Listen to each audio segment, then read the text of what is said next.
Assalamu alaikum warahmatullah. Wa alaikum assalam wa rahmatullahi wa barakatuh. Sheikh, is eating in a very large calorie surplus to gain muscle, otherwise known as bulking, halal or haram? Jazakallah khair. Wa jazakum. First of all, it is a sunnah to divide your intake of food into three parts. 1/3 for your food, 1/3 for your liquids and drinks, and 1/3 for breathing. So this is moderation. However, to sometimes to eat your full and to fill your stomach, this is permissible at sometimes, as per the hadith of Abu Hurairah, may Allah be pleased with him, when he was starving, and then the Prophet ﷺ gave him some milk, and he started to drink and drink and drink until he said, by the one who sent you with the truth, I don't have any more space for anything. I'm totally full. So this means that it is permissible to fill your stomach totally. Now the reason you're doing this is to gain muscles and bulk, as in the case of bodybuilders. And bodybuilding per se, in the normal conditions, without any protein or steroids or hormone growth, is permissible. We all hit the gym, we all work out, but when it becomes as an obsession and a form of boasting and showing off your awrah and exposing it, and your intent is ill, your intention is not a pure halal intention, rather it is either to impress others, this is not permissible.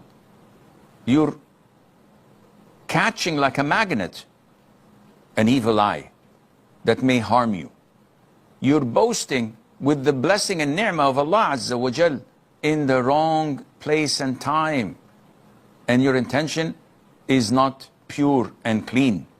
So if this is the case, this becomes haram, and Allah knows best. Havi from Sweden.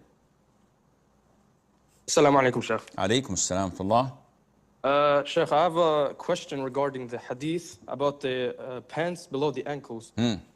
So I personally follow the opinion of the strict opinion about like it's haram, but however, my parents they are against it, and they say that it's okay if it's not done out of arrogance.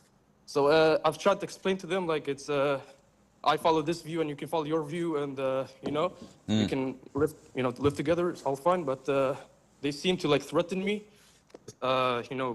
deep stuff, deep personal stuff. So what should one do in this situation? Well, we have a choice on the table. Either to follow the Sunnah, and it's not the strict opinion, this is the Sunnah of the Prophet, the way of the Prophet and his companions, may Allah be pleased with them. If you have these two options, either to follow the way of the Prophet ﷺ, to please Allah, while your parents would be angry, or reverse it, go against the Sunnah of the Prophet ﷺ, which is a major sin and angers Allah, in order to please your parents. And of course, it's a no-brainer. I have to obey Allah Azza wa Jal and follow the Sunnah and save myself from hellfire, whether they understand or not. But it's logical not to confront your parents head on, and rather deal with them with diplomacy and say to them, yes, inshallah, maybe you are right, I will try my level best, and ignore it and dodge their requests. When you keep on trying to convince them, it's difficult, because you can lead a horse to the river and it would walk behind you for 2 miles willingly without any problem.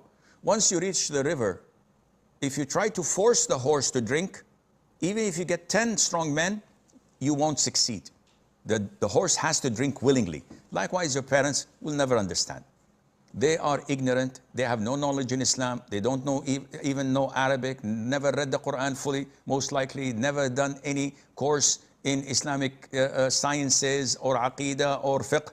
Yet they come and say, it's a recommendation, it is an issue of dispute. What do you know? Zilch, nothing. So try to be diplomatic and make dua that Allah expands their chests and hearts to understand the Sunnah and follow it. And Allah Azza wa Jal knows best.